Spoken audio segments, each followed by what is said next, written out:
He'd worked at this shop for 9 years, fixing transmissions, pulling overtime, even coming in on weekends to handle rush jobs. Just last week, he'd stayed up half the night wrestling with a rusty Chevrolet so a customer could pick it up by morning. But now Richard was saying his spot had to go. At the end of the story, leave your opinion below, and don't forget to subscribe, and we'll continue. Darren Wilson stood by the workbench in the auto shop on the edge of Detroit when his manager, Richard Lewis, called him over. The morning was chilly, drafts sneaking through the cracked windows, the smell of gasoline mixing with the rumble of passing cars.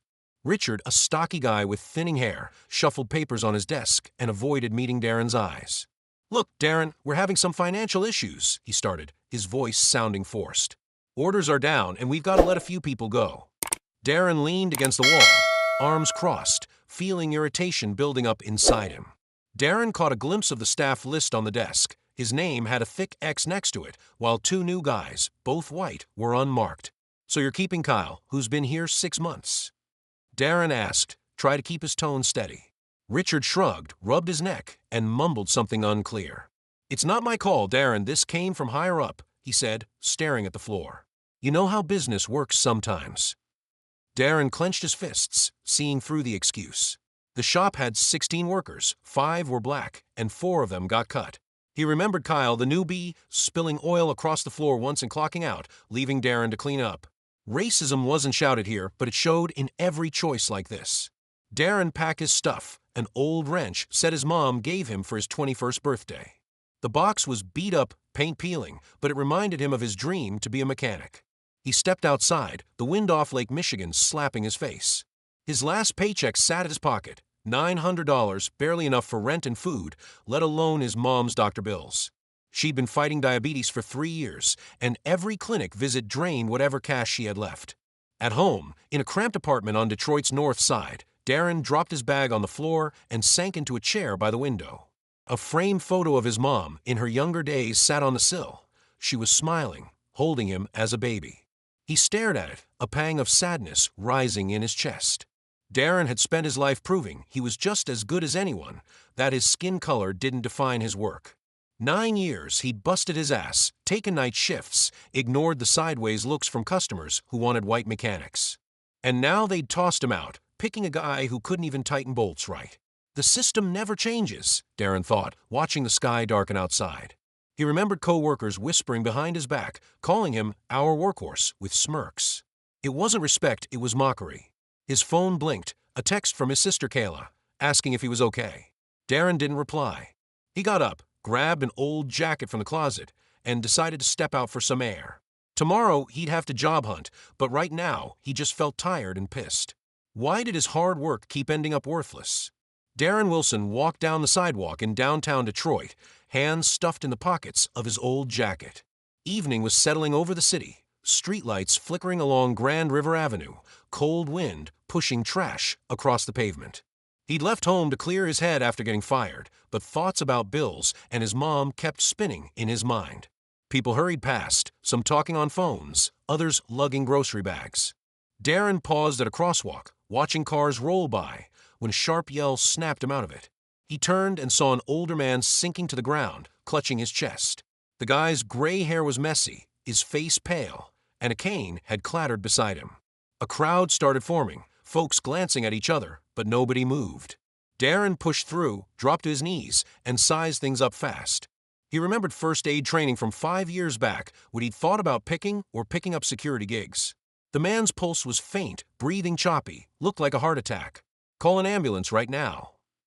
Darren shouted, glancing at the onlookers pulling out phones but hesitating. He unbuttoned the man's coat, laid him flat, and started chest compressions. His hands moved steady, like he'd been taught, though he hadn't practiced in ages. The crowd murmured, someone muttering, "What's he doing, robbing him or something?" Darren gritted his teeth, feeling his face heat up. He was saving a life, but they saw a black guy and assumed the worst. A woman in a sharp gray suit stepped out of the crowd, her heels clicking loud against the concrete. "He's helping, can't you see that?" she snapped, glaring at the bystanders. "If any of you had guts, you'd do something too." Her voice cut through, firm and almost bossy, and the whispers died down. Darren kept going, counting presses, until he heard an ambulance siren in the distance. Sweat dripped down his temples, arms shaking, but he didn't stop until the guy took a shallow breath. The ambulance rolled up minutes later, paramedics jumping out and taking over. Darren stepped back, wiping his hands on his jeans as they loaded the man onto a stretcher. The crowd thinned out, though a few still eyed him warily. The woman in the suit walked up, adjusting her bag on her shoulder. "You did good," she said, meeting his gaze. "Not everyone would have stepped in like that." Darren shrugged, catching his breath. "Just did what had to be done," he mumbled, unsure how to take the compliment. He turned and walked off, feeling eyes on his back. That voice from a crowd, robbing him or something, stuck with him. It wasn't new. He was used to the suspicion. Cashiers always double-checked his bags at stores. Cops pulled him over just to look around. Saving someone didn't change that. He was still an outsider to them. Darren shoved his hands deeper into his pockets and picked up his pace. The day was already garbage, and now this. Still, part of him felt he'd done something worth a damn. Darren Wilson sat at the kitchen table in his North Detroit apartment, staring at a stack of unpaid bills. The morning was gray, rain tapping against the tin windowsill outside, the room smelling of coffee from a cheap machine. After last night on the street, he'd barely slept, replaying how the crowd eyed him like he was trouble. He stirred his cold coffee with a spoon when someone knocked on the door. Darren frowned, since he wasn't expecting anyone, and his sister Kayla always texted before showing up. He got up, walked over, and opened the door to find a guy about 30 in a dark blue suit. The man was tall, short-haired, with a polished smile that felt out of place in this neighborhood. "Darren Wilson?" he asked, sticking out a hand like they were at some business meeting. Darren nodded but kept his arms crossed, not bothering to shake. "Name's Nathan Clayton," the guy went on, unfazed. "I'm here to thank you for yesterday for saving my dad." Darren squinted, trying to recall if the old man had said anything before the ambulance took him. "Your dad's the one who collapsed on the street?" he asked, voice rough from lack of sleep. Nathan nodded, slipping his hands into his pants pockets. "Yeah, he had a heart episode, but the doctor said you acted just in time," he said, locking eyes with Darren. "He wants to meet you in person, thank you properly." Darren leaned against the doorframe, exhaustion mixing with suspicion. He wasn't used to people thanking him for doing good. Most either ignored him or assumed the worst, like that crowd yesterday. "Look, I'm no hero, just did what I could," Darren said, shrugging it off. Nathan's smile grew, like that answer proved something to him. "My dad sees it differently," he replied coolly. "He's waiting at his office in Troy today, not far from here." Darren stayed quiet, thinking it over while the rain drummed on the window behind him. Troy was a Detroit suburb where richer folks lived, with clean streets and fancy cars. Darren had been there a couple times, fixing rides for clients who looked down their noses at him. "Why is he doing this?" he asked finally, narrowing his eyes. "I didn't ask for anything." Nathan pulled a business card from his pocket and handed it over.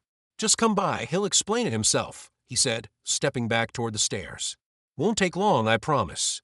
Darren took the card, reading Clayton Auto Group and an address in Troy. He watched Nathan head down the creaky steps, then shut the door. His mind spun, wondering if this was too weird to be real. Maybe the old man wanted to slip him $20 and call it a day? Or was it some kind of scam? He tossed the card onto the table next to the bills and went back to his coffee. The day was just starting, and it already felt off. But with no job, money running low, and his mom coughing all night, maybe he should check it out. Darren Wilson drove his beat-up Dodge through the suburb of Troy, watching the clean streets and tidy houses roll by. The rain had stopped, sun breaking through clouds, bouncing off the glass fronts of office buildings. He found the address from Nathan's card, a big place with Clayton Auto Group on the sign out front. Darren parked, feeling out of place among shiny sedans and people in business suits. His jeans and worn jacket stuck out like a grease stain on a white shirt, but he wasn't backing out now. Inside, Nathan met him, still polished, with that same polite smile. "Glad you made it, Darren," he said, leading him through a lobby with marble floors. "Dad's waiting upstairs. He wants to talk." They took the elevator to the third floor, down a hall to a big office with a city view. Behind a wide desk sat Henry Clayton, an older guy with gray temples and a sharp gaze. He stood, offered a handshake, and smiled like they were old buddies. "Darren, take a seat," Henry said, pointing to a leather chair across from him. "I owe you my life, and that's not just talk." Darren shook his hand, sat, and mumbled something like, "No big deal." Henry settled back behind the desk, hands clasped. "Nathan told me how you handled things yesterday," he started, voice calm but firm. Most people would have just stood there filming, but you saved me." Darren shrugged, unsure what to say, thinking the crowd would have filmed him getting cuffed before they'd record a rescue. Henry leaned back, eyeing him closely. "I looked into you a bit, Darren," he said, nodding at a folder on the desk. 9 years at that auto shop, and they kicked you out for no reason." Darren tensed, old anger bubbling up. "No reason's putting it nice," he muttered. "They kept guys who barely know what they're doing and ditched me." Henry nodded, like he'd heard it before. "I see that all the time," he said. "Folks like you work twice as hard get half the chances." Darren stared, trying to figure out where this was going. Henry leaned forward, eyes glinting. "I want to give you an opportunity," he said, tapping the desk with a finger. "Pay for you to take engineering mechanic courses, then a job with my company." Darren froze, the words sounding too good to buy. "Why would you do that?" he asked, squinting. "You don't even know me." Henry smiled, but this time it wasn't sugary. "I know enough," he said. "You showed who you are out there on the street." Darren rubbed his neck, processing it. He didn't like rich white guys playing savior, but the offer felt real. "What if I can't hack it?" he asked quietly. "I never went to college, just fix cars." Henry shook his head. "You'll manage because you've got what money can't buy," he said. "Grit and a good head on your shoulders." Darren went quiet, glancing at the business card on the desk. It was a shot, but trust didn't come easy. Too many times he'd been burned to just buy into a stranger's pitch. Darren Wilson got back to his Detroit apartment after meeting Henry Clayton, tossing his keys onto the table by the door. Outside, it was getting dark, streetlights bouncing off puddles from rain, the place quiet except for his mom coughing in next room. He sank onto the couch, setting Henry's business card next to a pile of bills, and stared at it like it might tell him what to do. The offer kept spinning in his head. Engineering courses, a job, paid tuition, but something kept him from relaxing. Half an hour later, his sister Kayla showed up, her heels clacking on the wooden stairs outside. She walked in with a grocery bag, spotting his sour look right away. "What's wrong, Darren? More trouble at work?" she asked, setting the bag on the kitchen table. "Wait, no, you got canned." Darren snorted, leaning back on the couch. "Not exactly," he said, nodding at the card. "Some old guy I pulled off death's door yesterday wants to pay for school and hook me up with a job."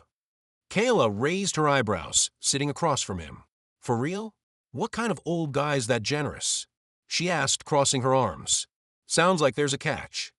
Darren sighed, rubbing his temples. "His name's Henry Clayton, owns car dealerships," he said, staring at the floor. "Says he sees grit in me, wants to give me a shot." Kayla smirked, shaking her head. "White rich dude saving the black kid from a hood," she said, dripping sarcasm. "Feels like a movie where we're supposed to cheer." Darren nodded, her words hitting the mark. He got up, walked to the window, and watched some neighborhood kids kicking a ball outside. "I don't buy it either, Kayla," he said quietly. "How many times have we been screwed by promises like this?" She shrugged, pulling a can of soup from the bag. "Remember when they hired you at that shop?" she asked. "Said you'd get promoted, then kept the white rookie, 'cause he fit better." Darren clenched his jaw, recalling the manager's excuse about team vibe. "But this is different," he said, turning to her. "I've got no job, Mom needs meds, and this Henry's offering something real." Kayla looked at him, softening her gaze.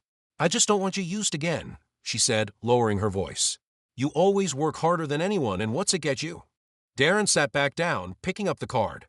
He thought about his mom, how proud she'd been when he fixed cars, and how she'd coughed all last night. "If I say no, then what?" he asked, more to himself than Kayla. "Keep hunting jobs where they'll ditch me for being black?" Kayla stayed quiet, watching him with worry. Darren gripped the card, fear, and hope slugging it out inside. He didn't trust Henry, but he was out of moves. "I'm going back to him tomorrow," he said finally, setting the card down. "See what he's really after." Kayla nodded, though she didn't like it. Darren knew it was a gamble, but he couldn't just sit and watch everything fall apart. Darren Wilson drove back to Troy in his old Dodge, gripping the wheel like it was keeping his doubts in check. The morning was clear, sun streaming through the windshield, lighting up the worn seat covers and Henry Clayton's business card on the dash. He decided to take the offer, even though a knot of mistrust still twisted inside him. Last night's talk with Kayla stuck with him. She was right, his hard work got ignored too often because of his skin, but he couldn't just sit around anymore. He parked outside Clayton Auto Group, catching the stares of suited folks walking by. Darren adjusted his jacket, stepped inside, and rode the elevator to the 3rd floor where Henry waited in his office. The old man stood by the window, looking out over the city, but turned when he heard footsteps.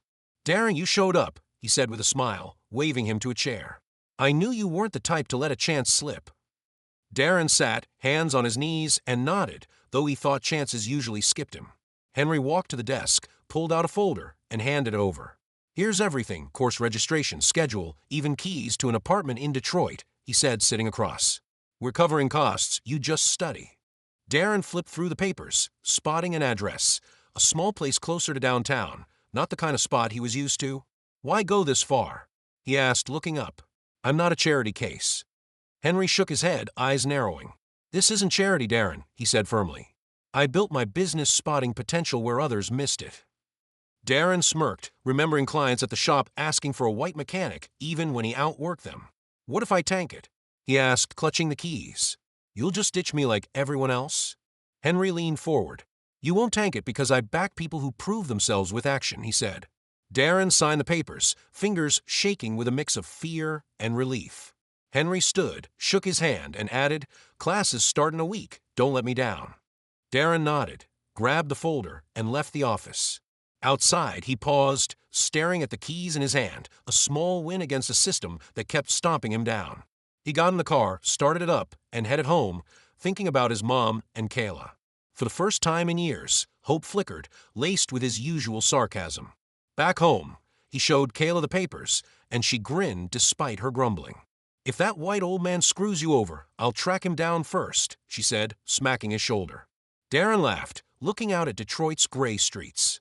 Life didn't turn fair overnight, but he had a shot now to prove he wasn't just some hood workhorse. The system hadn't cracked wide open, but he'd found a gap to slip through. Would you trust Henry if you were Darren? How many times can someone get burned before they quit trying? Drop your thoughts in the comments. Don't hold back. I really want to hear what you think. That's our story, folks. Thanks for sticking with me to the end. Catch you in the next video. Don't miss it. Thank you for watching, and I will see you in the next video. If you liked the story, please give this video a like and leave a comment below.